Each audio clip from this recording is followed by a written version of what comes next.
This is problem 1137. It's on page 634. A hollow rectangular steel tube, HSS 102 by 51 by 6.4, or in parentheses 4 by 2 by a quarter. So those are the metric numbers and the English numbers. Has pinned ends, is 2.65 meters long, and carries an axial compressive load of 75,000 newtons, or 75 kilonewtons. Compute the design factor that results from this design. Use ASTM A501 steel. Let's jot some of this down. So HSS 102 by 51 by 6.4. It's pinned configuration.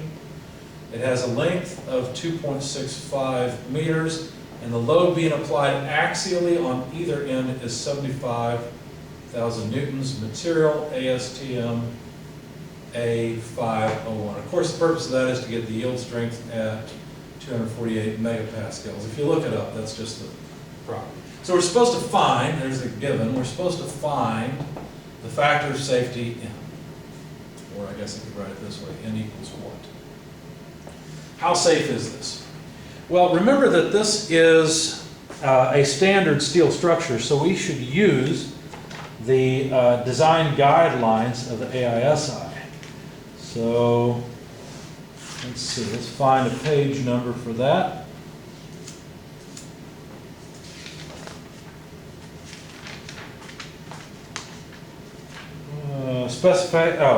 AISC, not AISI. So AISC manual is what we're using. And the thing to figure out, first of all, is what is the transition slenderness ratio. In the theoretical or normal method, what we do is we calculate the column constant. But in the AISC method, what you do is calculate the transition slenderness ratio. And the equation for that is it's 4.71 times the square root of the elastic modulus over the yield strength. Now you might look at this and say, well, wait a second, I thought we were going for a factor of safety. Why don't we approach it from that? Okay, well we could, because the allowable load would just be the theoretical load divided by the factor of safety. So if we rearrange that, then the factor of safety would be N over allowable. And what we're doing is, we don't know that the load we're applying is allowable, it's just the load P. So we'll be able to calculate our factor of safety. But to get this, we're going to have a piece of N, the allowable load. And so that's why I'm trying to calculate the transition slenderness ratio. I need to know if this is a long or a short column, because the equation I use will depend on that. So let's plug in the numbers. 4.71 root, it's steel. So we'll just use 200 gigapascals, which is just the number for steel, over 248 megapascals. Now be careful, we have a units mismatch here. We have gigapascals and megapascals. One way to write this is that this is times 10 to the third megapascals. Okay, so then the megapascals go away. We've got basically 200,000 over 248 square root times 4.71. When you do that, you get, or when you plug it in your calculator, you get about 133.76.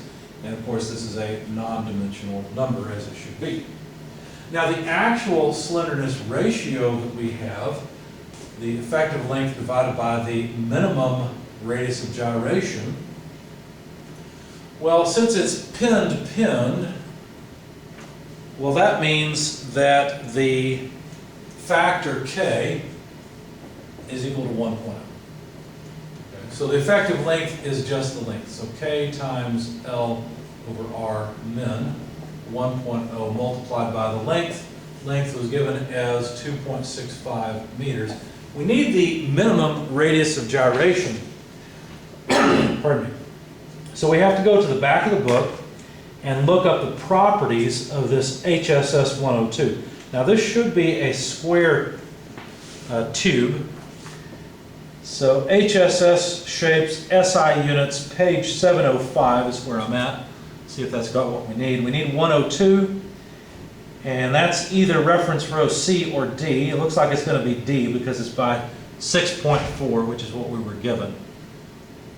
Yeah, that's what we were given. So rho d is what I'm referencing. And then the minimum radius of gyration, let's see. Oh, this is not square. This is rectangular. So one of the radii of gyration is 72.4, but there's a lower one, Ry, at 42.2.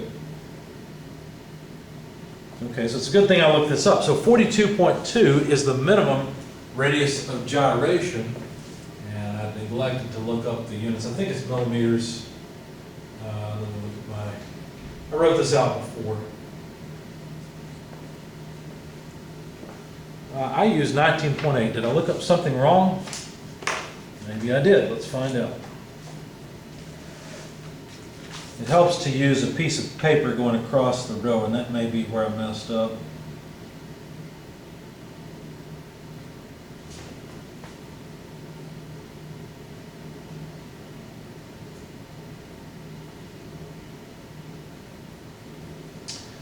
Why have I got 19.8? I'm trying to see where I got that from.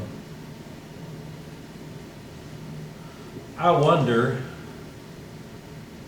if I use the English units. Let's see, they said this was HSS. What did they say again? Because I didn't bother writing down the English version.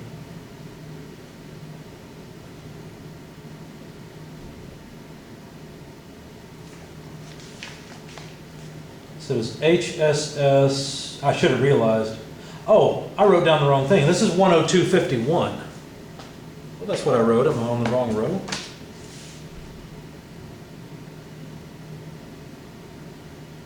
Yes, I am on the wrong row. That's what's wrong. I used row D, which is 203 by 102. I should be at 102 by 51. I'm sorry. I should be on row L, not on row D. And so then there's an Rx and an Ry, though Ry is smaller, and it is 19.8. Good. I was afraid I'd written out the wrong solution. So I looked up the wrong thing this time. I was on the wrong row. It should be 19.8. And that is millimeters. Now we've got meters and millimeters here. Of course that doesn't match, so there's what, 1,000 millimeters per 1 meter, so the meters are gone and the millimeters are gone, and we end up with a slenderness ratio of about 133.84, and it is non-dimensional. Now notice this is greater than the transition. So this is kind of like saying the slenderness ratio is greater than the column constant. Okay, so there's our, basically what this tells us is we've got a long column and we need to use the equations for a long column. Now if you look at the AISC recommendations, how you're supposed to, what you're supposed to do, if the slenderness ratio is greater than the transition, the column is long, and we need to apply equation 11-11 on page 622. Where the critical value, or the critical stress value, is 0.877 times S sub E. And I always struggle to remember what S sub E is. It's a stress. I can't remember what the subscript E stands for. The Euler stress. There we go. I don't know why I struggle with that one. But the Euler stress is given on the previous page in equation 11.9, which is page 621. So we need to calculate the Euler stress and then take 87.7% of it. So let's do that. So now where I get confused is the slenderness ratio and this S. They're two very different things. The slenderness ratios and transition we're talking about here is non-dimensional. This is more like a stress. So this is a critical stress is 0.877 times the Euler stress.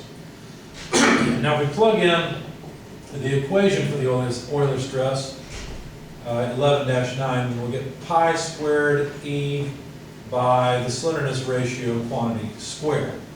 Okay, so plug in the numbers. This would be 0.877 pi squared. You know what? I'm going to run out of space. Let's just do it down here. 0.877 pi squared.